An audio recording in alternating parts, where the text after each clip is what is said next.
హైదరాబాద్లో 2 రకాల పేలుళ్ళు. ఫస్ట్లో అప్పుడు లుంబినీ పార్క్, గోకుల్ చాట్. రెండవది దిల్సుఖ్ నగర్ పేలుళ్ళు. ఇప్పుడు దిల్సుఖ్ నగర్ పేలుళ్ళ కేసుకు సంబంధించినటువంటి నిందితులకి ఉరిశిక్ష ఖరారు చేయడం హైకోర్టు ఇది మాట్లాడుకున్నాం.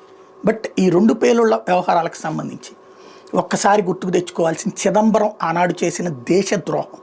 నిజంగా ఏ అరబ్ కంట్రీస్లో అయితే దేశద్రోహం కేసు కిందన తలలు తీసేస్తాడేమో, ఏ కిమ్ లాంటోడైతే కాల్చవతలు చంపేస్తాడేమో.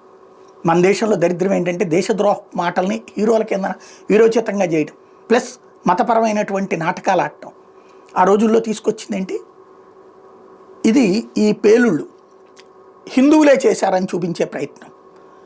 సాధ్వి ప్రాచి, కల్నల్ పురోహితుల మీద పెట్టబడినటువంటి కేసుల్లో మాలేగావ్ పేలుళ్ళ తర్వాతన హైదరాబాద్ పేలుళ్ళకి సంబంధించి కూడా ఆ రోజున కోర్టుల్లో మెమోలు సబ్మిట్ చేశారు.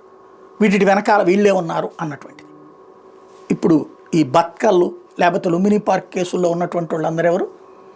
ఈ దేశానికి వచ్చి ప్రాణాలు తీసినటువంటి దేశద్రోహులు, పాకిస్తాన్లో ట్రైన్ అయినటువంటి వాళ్ళు.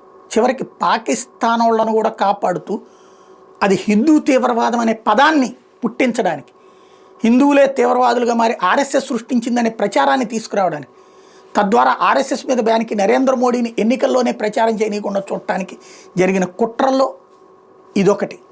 ఇప్పుడు ఆ అమెరికాలో దొరికినటువంటి ప్రస్తుతం మనకి ఇండియాకి పంపిస్తానటువంటి రాణా అనేటటువంటి వాడిని అమెరికా విచారించి వాడిచ్చినటువంటి నివేదిక, ఇండియాలో ఎక్కడెక్కడ తిరిగారు, ట్రెక్కి ఎక్కడ చేశారు అన్నటువంటి విషయాన్ని హైలైట్ చేశాక ఆ కాగితాల ఆధారంగా మాత్రమే ప్రజలకు అర్థమైంది.